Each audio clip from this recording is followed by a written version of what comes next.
대우조선해양 협력업체 노사 협상이 밤사이에 또 중단됐습니다. 양측은 어젯밤 11시를 넘겨서까지 12시간 넘게 마라톤 협상을 이어갔는데요. 임금 인상에는 어느 정도 합의점을 찾았지만 문제는 손해배상 소송입니다. 파업과 관련한 손해배상 청구를 취하하고 앞으로도 소송을 제기하지 않을 걸 요구하는 노조와 사측의 입장 차이가 좁혀지지 않은 겁니다. 이런 가운데 파업은 오늘로 50일째를 맞았습니다. 오태인 기자가 현장 상황을 전해드립니다. 두 달을 채워가는 금속노조 거제통영 고성 조선하청 지혜 파업. 노조와 협력업체는 이제야 어느 정도 합의점을 찾아가는 듯 했습니다. 하지만 결국 또 막판에 합의를 이루지 못했습니다. 임금 인상 폭에는 노사가 어느 정도 의견을 좁혔지만 파업에 따른 민형사상 책임 부분은 서로 의견이 엇갈렸습니다. 업체 차원에서는 이번 파업과 관련해서는 책임을 묻지 않겠다. 이게 의견적 그런 내용인데 오늘 가져온 안은 그것을 뒤집는 안을 가져왔습니다. 파업에 참가한 조합원들의 고용 승계 문제도 발목을 잡았습니다. 파업기간 배합한 협력업체에서 일한 노동자들이 비슷한 일을 하는 협력업체에 고용돼야 한다고 요구했지만 협력업체가 받아들이지 않으면서 협상은 결렬했습니다. 어떻게 100% 수평유동회가 회사도 없어진 거를 나머지 있는 같은 공정 있는 회사에다가 받아라 하느냐. 될 수가 없는 거 아닙니까? 파업 현장에서는 노노 갈등도 커지고 있습니다.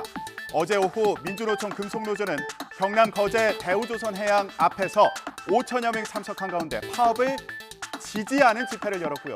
대우조선 사내에서는 원하청 직원 4천여 명이 파업 중단을 촉구하는 집회를 열면서 맞섰습니다. 오늘 오전 노사는 협상을 재개하는데요. 극적인 타결 소식이 들려올지 주목됩니다. 소식은 들어오는 대로 전해드리겠습니다. 국회에서는 윤석열 대통령 지지율을 두고 정권 말 레임덕 수준이라는 비판이 나왔습니다. 후반기 국회 첫 교섭단체 대표 연설에 나선 민주당 박홍근 원내대표의 말인데요. 이 과정에서 박근혜 전 대통령 탄핵 사태까지 거론됐습니다. 사적 채용, 측근 불공정 인사 등으로 드러나고 있는 권력의 사유화는 반드시 대가를 치르게 된다면서 나온 발언입니다. 국민의힘은 민주당이 대통령의 탄핵을 경고했다. 국민은 거대 의석을 무기로 언제든 대통령을 탄핵시킬 수 있다는 듯한 오만함을 느꼈을 거라고 지적했습니다. 박기환 기자가 전해드립니다. 대통령실은 검찰 출신 측근 인사인 이른바 문고리 육상 씨에 장악됐고 김건희 여사가 윤 대통령도 어쩌지 못하는 권력 실세란 말도 나온다며 국민의힘 트라우마까지 소환했습니다.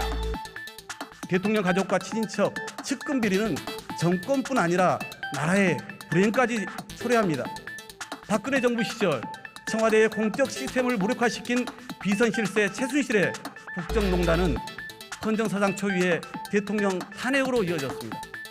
또 경제 위기에도 거꾸로 부자 감세와 법인세 인하를 추진한다며 민주당이 민생 해결에 앞장서겠다고 강조했습니다.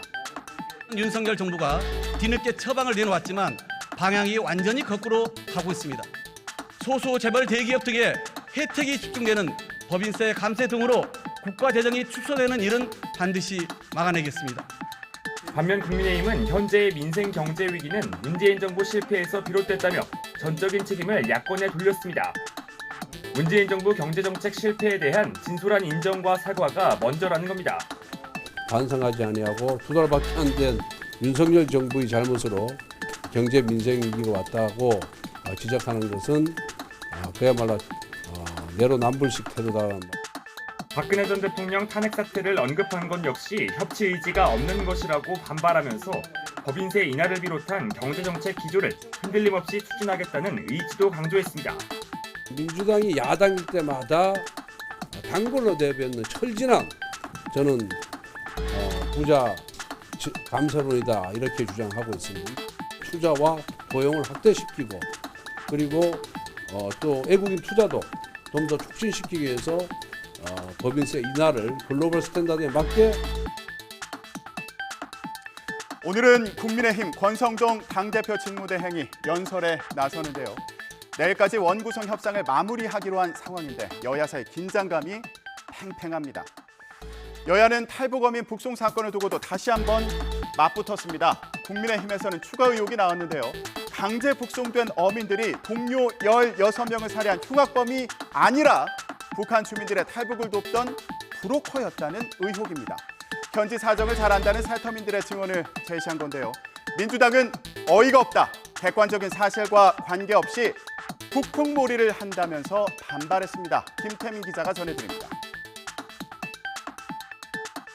16명은 탈북하려던 5가구의 주민이었으며 오징어잡이 배로 탈북하기 위해 육지에 1명이 하산하여 16명을 인솔하여 승선하기로 하였으나 보위부에 의해서 체포가 되어서 남한 어선은 16명 넘게 탈 수 없는 구조인데다 이들이 범행 직후 김책항으로 돌아갔다는 조사 결과도 믿기 어렵다는 주장을 내놨습니다.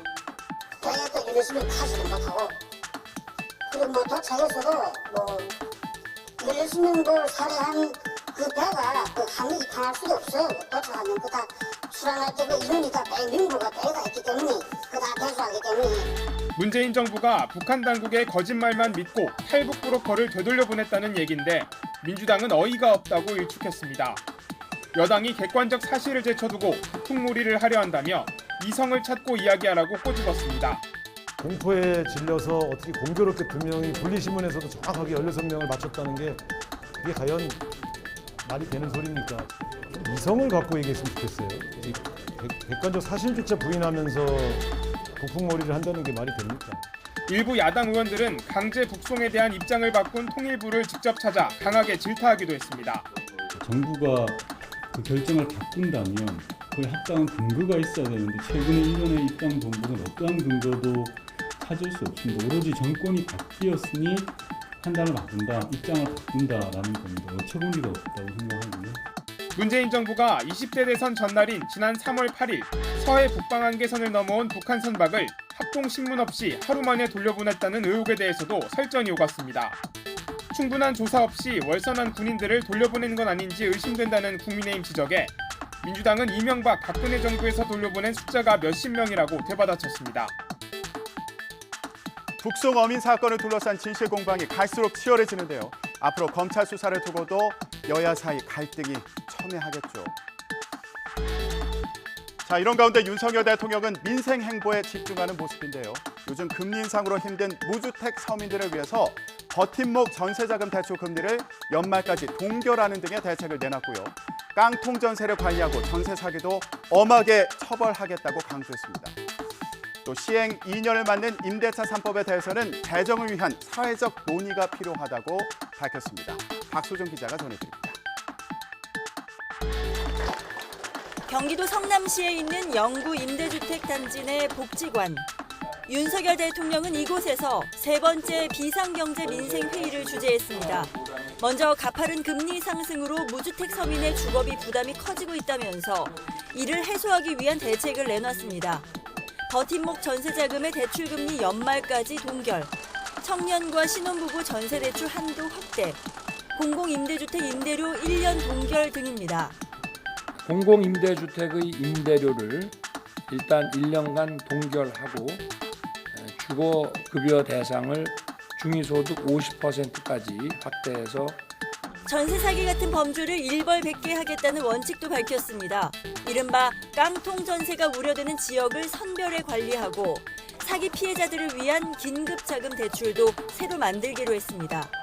전세보증금 반환 보증을 더욱 활성화하고 피해자들이 이주할 자금을 구할 수 있도록 긴급자금 대출을 신설해서 주거 안정을 부동산 시장 안정을 위해서는 민간 시장을 통한 주택 공급이 필요하다고 강조한 윤 대통령은 2년 전 전 정부에서 시행한 임대차 3법을 손질하겠다는 뜻을 내비쳤습니다.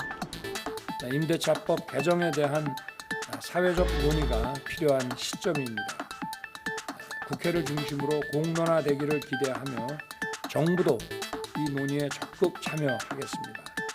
윤 대통령은 앞서 임대주택에 사는 국가 유공자 가구를 방문해 불편한 사항을 직접 듣기도 했습니다.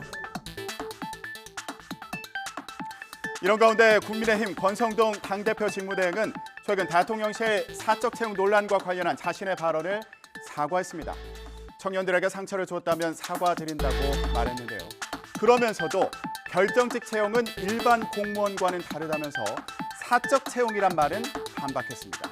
민주당은 국정조사를 요구하고 있는 가운데 앞으로 어떻게 전개될까요? 지금 분석해 보겠습니다.